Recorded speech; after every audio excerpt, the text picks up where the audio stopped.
Ассалаумағалейкум, барлықтарыңызға қайырлы таң. Таңғы жаттауға шықтық.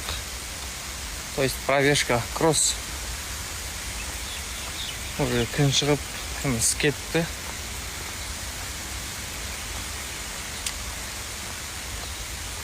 Солай сәттілік. Ал достар, пробежкадан келіп, душқа түсіп, кішкене сергіп алдық. Сонымен осындай капсула витаминдер ішіп жатырмыз. Таза су. Күн деген өте жара. Солайынан салса.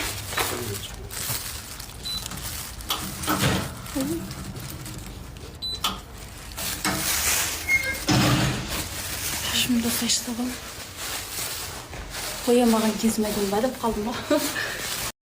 Достар, келіп отыр, менің спонсорларыма осылайна фейк аккаунт жазып жатыр екен. Бұл ешқандай да мен емес, мен мөлдірмін десе, аға мөлдір екен деп сеніп қалып жүрмеңіздер. 18.000 теңгелеріңізді салып, алданып қалып, мен сіздерге ешқайсыңызға олай жазбаймын да, 18.000 теңге салып, 200.000 теңге қылып беремін демеймін. Сосын мынандайды қойыңыздаршы, ол мөлдір деп, мен мөлдірмін деді ғой, мен сендім деген. Менің суретімді барлық қойып, фейк аккаунт аша алады. Сол сияқты ол фейк аккаунт. Неге оны құртпайсың, сотқа бермейсің деп айтатындар. Мен барлығын істеп көргенмін, ештеңе де жасай алмады. Менде осында ескертулерден басқа ешқандай да амал жоқ. Мен эфирден келдім. Әсемнен келген қайтейін. Көшеге шығалмасақ болып тұр. Ана жерім дұрыс емес деп. Үйдегілердің өзі қатты қуанып, мөлдір сыртқа шығатын болды деп. Қуаныштар ұзаққа созылмай жатыр. Үйдеміз.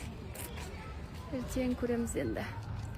Достарым өзгерді, ол менің атаулы байқауым басталды деген сөз. Сол үшін мен достарыма тіркеліп қойыңыздар, алда ұтыстар ойнататын боламын.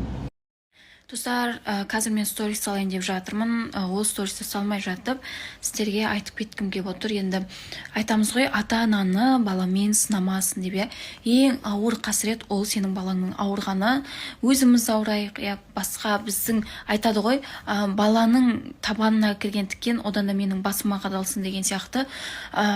Ойлаңыздар, біз күніге ақшаны жай ғана тамаққа болсын, босқа керек емес заттарға 4-5 мың теңгеден құртып жатамыз. Одан да кішкентай ғана осы балапанымызға көмек көрсетіп, кішкене қолдарыңыздан келгенше сіздерге 1000 теңге, 2000 теңге, 10 мың теңге сал демеймін, сіздердің 100 теңгелеріңіздің өзі кәдімгідей көмек болайын деп тұр. Сіз барлығы видео күн қалайсыздар? Баршаңыздың бүгінгі күндеріңізге сәттілік, жақсылық, амандық тілейміз. Бұйырса 14:30 күнделікті эфир жіберіп алмаңыздар, өте қызықты эфирлардың бірі болады. Солай ма? Эфирді жібермеңіздер, жота бір. Міне қатысушылар сақадай дайын, Алла қаласа, және біз бүгін ортадамыз, Ақботашым, Ақботаммен бірге. Сондықтан да эфир жібермеңіздер.